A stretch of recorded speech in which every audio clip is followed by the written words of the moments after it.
What's going on, guys? Alex here with 814 EDC, and today I'm ready to do my full review on the Kizer Knives Sparrow. So this is the second of the two that came in a pass-around group from Lefty, or Lefty's pass-around. You have the Sparrow, and then if you guys saw yesterday's video, I did a review on the Kizer Cobalt 2. Fantastic knife, really enjoyed it. But today's video is on the Sparrow 2. And this is a lot different than the Cobalt 2. For one, it's a lot smaller, has some different things going on with it. But I really enjoyed this knife. I think it's a good knife, and I think Kizer has been coming out with some absolute bangers recently. These came out, I believe, end of April, early May, and they recently just came out with some other ones that I signed up for through Kevin, because he gets all the new releases from Kizer. So usually when he is done doing his reviews and stuff, he makes like pass-around groups, you know, via the Lefty pass-around, like I like to say. So I think I already got signed up for, I want to say it's the Bugatti, the Aggressor, and I think the original XL. I think that's a group of 3 for him that he's passing around, so I'm excited for that. But the Sparrow 2, Sparrow 2? No, just a Sparrow. I'm used to saying 2 with the Cobalt. The Sparrow is a knife that is interesting, it's quirky, and it has a lot of things going for it that I think a lot of people like. So jumping right into materials, you guys can see it is rocking some black micarta, has a flipper tab up there, has a hole for deployment, has a loop over style deep carry pot clip that is pretty much going to the butt end of the knife, which is nice. It's not tapped for lefty carry, which I'm not really sure why they didn't do that. They definitely could have tapped a few holes on this side and allowed for that to happen, but you know, it is what it is. It's a 3-inch blade, and you guys can see it has these milling lines in there. I think it's supposed to sort of replicate or mimic like a San Mai blade, how they're kind of like 2 blades, steels forged together. But I believe the designer of this, which is Blackbird Blades, who I believe does custom work. There is his logo right there. And then there's Sparrow. I believe he just designed these as a design, you know, a design method, a design technique. They also sell a couple different versions without these on there and just a black blade. If I were to buy one of these myself, I'd probably go with that route. But it's cool that you know, Kevin got this version in, because it's something that I probably wouldn't have seen. I definitely wouldn't have bought this version. And it's different. Do I love it? No. You know, could I go without it? Of course. But again, it's cool to see different, you know, variations and different things that you typically wouldn't see on knives that you buy, or on, you know, most typical, you know, plain Jane Kizer knives, I guess you could say. It's 154 cm right there. And again, it's about a 3-inch blade. It weighs, I believe, 3.5 inches, or 3.5 ounces, excuse me. I tried looking up all the specs before I came out here to do the review, and I think that's what it was around. It's a liner lock with plenty of lock bar access. You have some standoffs back here, as well as a lanyard hole right there. For internal milling, there is 4 slots on the show scale side, and also 4 slots on the liner lock side. So it's definitely a lightweight knife. Between that and the micarta, it makes it pretty lightweight. It's on bearings. You have a flat grind, but you have about, you know, you have a swedge building up top here. So it doesn't come down, you know, it's not the thinnest knife in the world, but it's definitely not too bad. You know, it's a nice usable sheepsfoot style blade, so I definitely like that. I love sheepfoot and Warncliffe style blades. But yeah, I think that's all for materials. So we're going to jump into action next. And I will say this has a very snappy detent. You guys can hear it snapping home. Hear me popping it out of there, then dropping it back. So it's very snappy, and you need that when you have a flipper tab as well as a hole for deployment. You want to be able to balance both of those out. The flipper tab is very small, very unobtrusive, but all you got to do is just build enough pressure. You can light switch it, and you can also push button it. Push button is my probably preferred method, but you can definitely do the light switch and do the push button, a little bit of both. Then you have the hole. You can thumb flick it. Flies right out of there. Very snappy detent. I really like how they did it on there. And then you have the middle finger flick. Bangs out of there. You guys can see I did miss it once, but that was just user error. Flies right out of there. Very good acoustics for a micarta knife. It's very snappy. And then you can also slow roll it, but you know, who enjoys doing that? Then for closing deployment, you have the liner lock, like I said, drops to your nail. Very smooth on the close.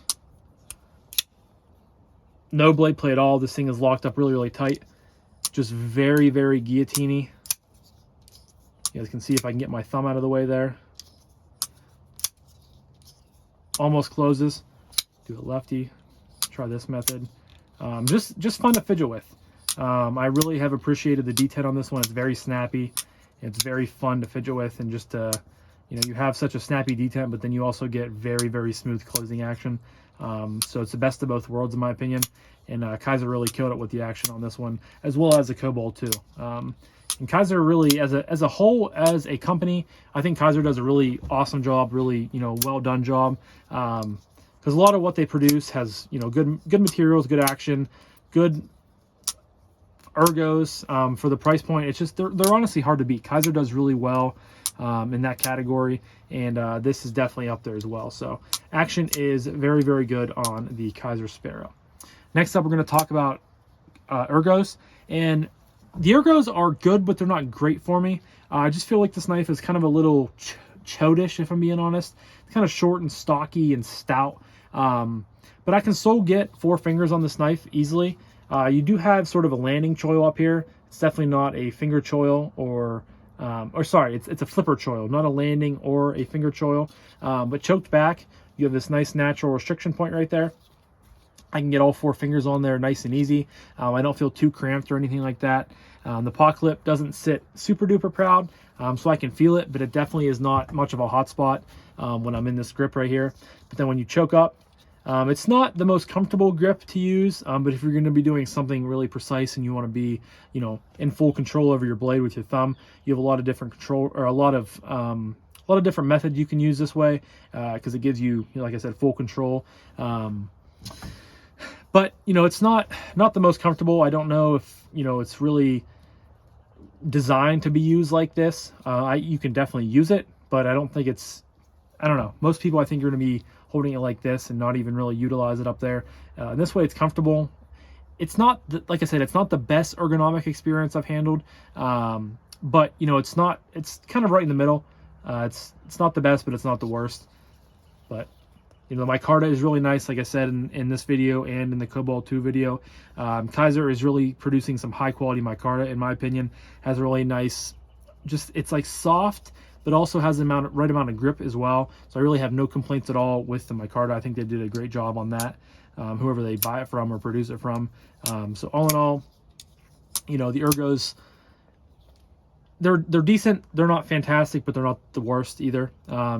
And with that sheep's foot blade, you have a nice, usable, very utilitarian blade to be going through cardboard, opening Amazon packages with that nice tip. You just got to drop it down in there, rip it through. You could be doing cutting around labels, you know, different tasks like that. I definitely enjoy a good sheep's foot style blade. So ergos are, they're decent. I'll leave it at that.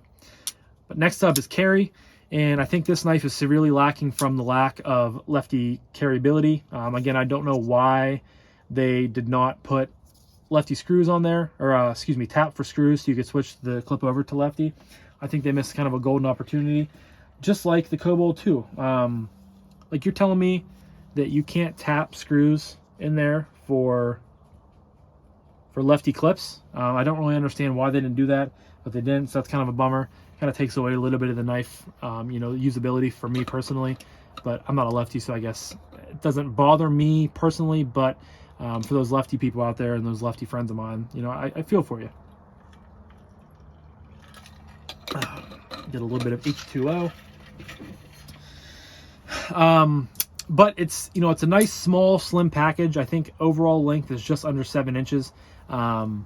You know, it's kind of stocky, kind of stout, like I said, but it carries well, drops in your pocket. It's a nice slim package, not very tall. You do have a flipper tab down here, so if you're going to be reaching down to get coins, medicine, you know, keys, whatever it may be, you do have to acknowledge that. But the jimping is not nearly aggressive enough to risk you, don't want to talk to Siri, to risk you, you know, kind of pulling the knife up out of your pocket when you're, you know, pulling it up out. But the rest of the knife is nicely contoured, has nice edges. There's no sharp things that are going to prick you or anything like that. So it carries well. Like I said, it's a nice, small, sleek package. I can almost fit it into my fist. That's how, sort of small it is. And it carries really well. Just pops into your pocket. I carried this, I don't think I carried it in jeans. I think I carried this once in khakis and multiple times just around the house in gym shorts. So you could definitely get away with it as like a summer carry. I probably couldn't because I would soak the micarta with my sweat because I sweat a lot in the summertime. But it's definitely small enough to become a nice summer carry for somebody. So really, again, no complaints with carry. It's I think I want to say 3.4, 3.5 ounces, which for the stoutness and like the thickness of this knife, I think it's very much adequate. But it definitely doesn't feel that heavy due to the internal, milling and skeletonizing and the micarta of this knife. So that leads me to my final category of price point and what I recommend this knife. Price point on these, I just checked. Now I'm drawing a blank. I just checked White Mountain Knives before I came out here. And I believe they're all sold out, but I'm still going to leave a link down below because you guys can add your email for them to notify you whenever these come back in stock. But I want to say these go for like $69, right around that price point. So we'll say 70 bucks. And if you use code Lefty10 or someone else's code from White Mountain Knives, you can get that down to closer to 60. And I think that's a good value. Pretty much if you guys like Kizer knives and if you have had a Kizer knife before and you see new knives come out and you like the design, odds are you're going to like it. Because Kizer is always producing good value. I mean, this has multiple deployment methods. You have the flipper tab, you have the thumb flick, and you have the middle finger flick, and you have that just really smooth and guillotine-like close. So they're always producing really good action. They're always producing very competitive materials. I mean, my card on 154 cm for like 63 bucks. How do you beat that? Just good build quality, pretty solid ergos, carries well. Just all in all, it really, there's no complaints at all with this knife. It's one of those knives where everything is pretty good about it, but I don't love it. I like it, but I don't love it, if that makes any sense to you guys. It's kind of where I stand at it. Do I think it's worth it? Absolutely. I think that's a really good value for the price. And I've seen a lot of different people talk about how, this was a really good knife, and it's had a lot of success so far, and it's, early on in its young life from Kizer and whatnot. But yeah, so I'm gonna wrap this up, guys. I'm pretty happy with myself. I've been able to get my videos out around 15 minutes or so. This is gonna be out around 13, 14, somewhere in there. But this was my full review on the Kizer Knives Sparrow. Definitely leave a comment down below. Do you guys have this? Were you able to pick it up from whenever they released? Let me know. I'd love to hear what you guys have to say, and I love responding to comments. But thank you again to Kevin for always putting out really cool knives. I think I've said this so many times before, but there are so many knives that I've gotten to check out through Kevin, through his Lefty passaround, that I would never, really get to check out. And it allows smaller channels like myself to always have good content coming, either current content or planned content, because I keep a list in my phone. I'm probably on another 10 to 15 list of knives, and probably 80% of those are from Kevin. So he just always is looking out for us smaller channels. And I've always said this before, I've said this all the time, but Kevin's a great friend, and I'm always appreciative of his efforts to allow us to get some cool stuff in for content. So but I'm gonna wrap this up, guys. Again, thank you so much for watching. I greatly appreciate each and every one of you. Tell you guys that all the time, but I really do. The OG fans, the ones that watch my videos all the time, the ones that comment all the time, you guys know who you are, and I really it makes my day whenever I get my comments in from those specific people. So from the bottom of my heart, thank you guys. And I'm slowly creeping closer to 1,000. I think I'm at 945 right now, so it'll be here sooner than later. And I plan on doing a 1K giveaway for you guys, so definitely be on the lookout for that. But thank you guys again so much for watching. Hope you guys enjoy the rest of your night, morning, evening, whenever you're watching this. Yeah, and I'll talk to you guys in the next one. Peace.